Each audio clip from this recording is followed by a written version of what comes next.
Just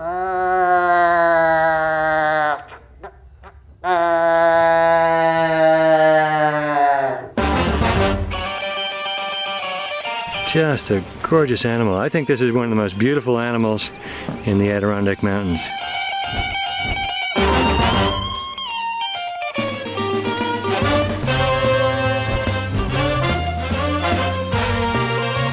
Who's the most famous person buried in this cemetery? Carl Lumholtz from Norway? Probably. Carl's right over there on the second tier down. You know, I found this grave once and noticed that somebody kept up a Norwegian flag on it. Yeah. Who does that? Me. You? Yeah. Explorer and scientist. I think he was a biologist by training, as I remember. He's the only person in the cemetery who has a species of Australian kangaroo named after him. Lumholtz's tree kangaroo. Nice. The Adirondacks are really about hardworking people that make their own way.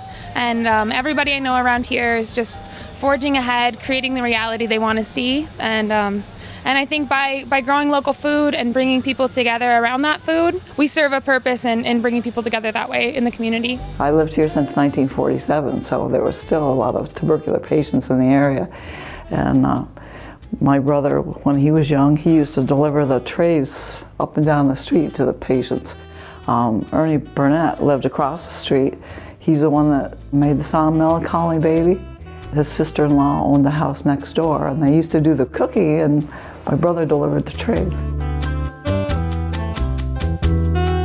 We're trying to identify all the species that occur here, from big mammals to paramecium and small things, and so we've tried to find scientists to help us do this. We can't do it ourselves alone. We can identify a lot of the things, you know, the birds and the mammals and the vertebrates, but we need help with a lot of the invertebrates and the insects. And so we found people that can help us, and we posted a BioBlitz out here, which is a 24-hour effort, bringing in naturalists and scientists and just local amateurs and students to see how many species we identified in one day on the preserve. And we're up to over 1,000 species now on the whole list.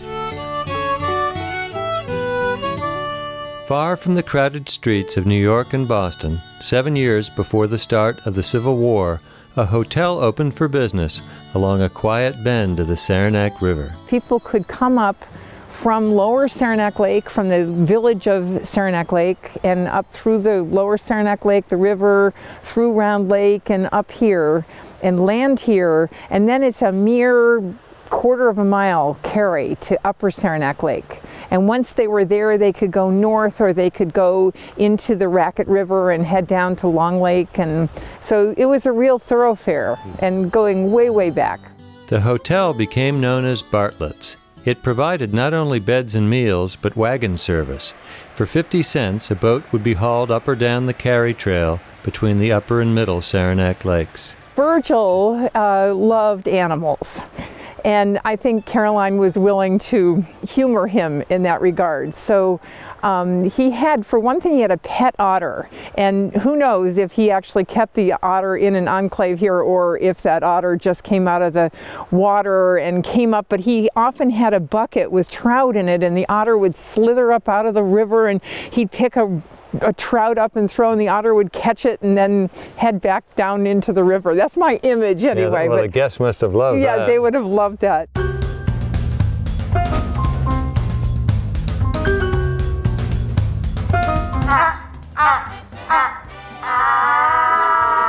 Here, Moosey, Moosey, Moosey, Moosey, Moosey. Come on,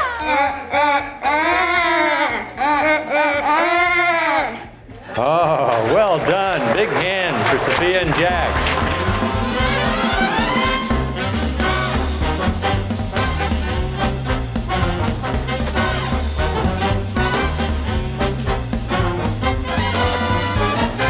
Hunting for frogs, toads, newts, and other amphibians is lots of fun. One of the best parts is you get to do it in beautiful places. So they stick their legs to the side when they want to swim, and then that tail wiggles back and forth, and they can move quite quickly. I feel very, very close to the earth, and very close to the trees, and very close to the people that came before me. We decided to throw a party as a CSA appreciation party. Our members fund and support our farm, and they're the heart of this place, so we wanted to have a party to say thank you, and we like to party, so we're like, let's do something fun. And it was an absolute downpour, and it worked out really well. People seem to be enjoying themselves. One of the questions we had was how to manage it, and the previous owner's caretaker mowed the grass. All the open fields were mowed every week. So it was kind of a lawn with no biodiversity, no living things really using it at all. And the big field was just a monoculture of perennial ryegrass. No butterflies, no birds, no anything using it. So what we did is we took the two biggest fields that were like that, and we plowed all that perennial non-native European grasses under, and we planted a native grass mix as well as some native wildflowers. And those took really well. And after 3 years, the fields are full of butterflies and full of birds, and it's just remarkable. I am working on a book about this place and about my life here and my coming here. So it's a combination, it's kind of an interweaving of my story and weaving into that the whole history going back to 1854 and Virgil Bartlett.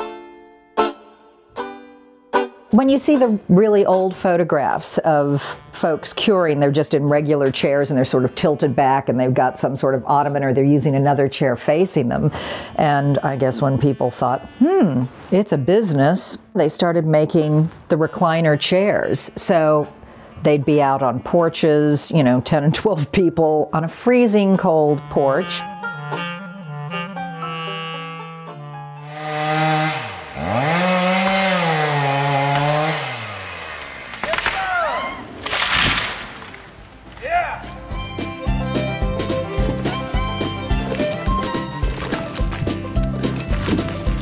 No better exercise in the world than stacking wood. 1, 2, 3, 4, 5, 6, 7,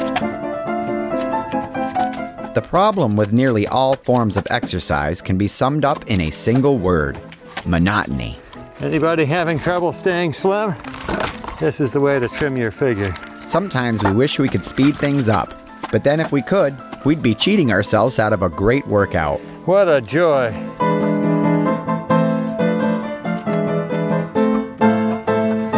Best thing about this kind of exercise is it's free. Snow brings us snow for sledding and skiing, and with those come tourist dollars.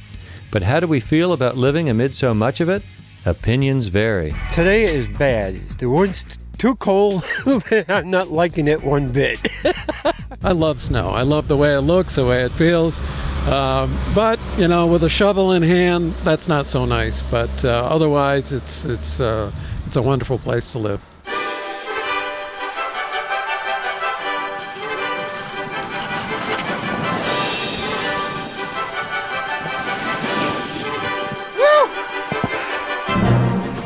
Wipe out.